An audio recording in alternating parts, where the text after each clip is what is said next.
का भैया गला पिरवा ली था, पता नहीं क्या होगा। जय माता दी फ्रेंड्स, आप लोग के बीच में हाजिर है फिर से एक और नई वीडियो के साथ।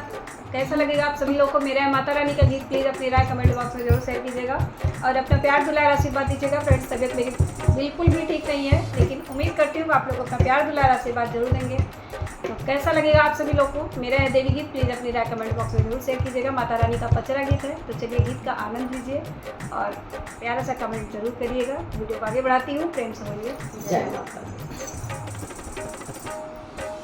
गलियां की गलियां में घूमेली मालिनिया हो की लैन लेती हो ना, हो की लैन लेती हो ना।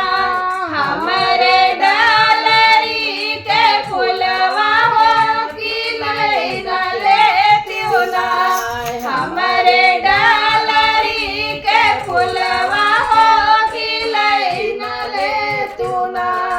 गलियां की गलियां में घूमेली मालिनिया हो की लैना लेती हूँ ना।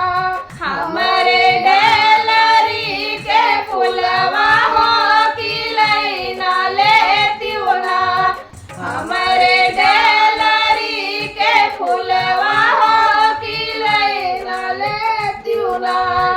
अपनी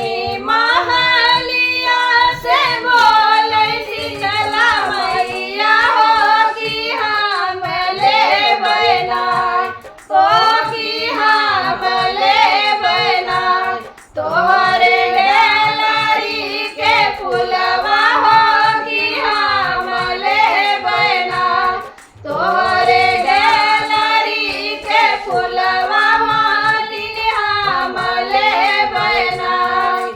तू तो बस मोरी मैया विंध्याचल पहाड़िया हो की दैना बहिबुना, हो की दैना बहिबुना।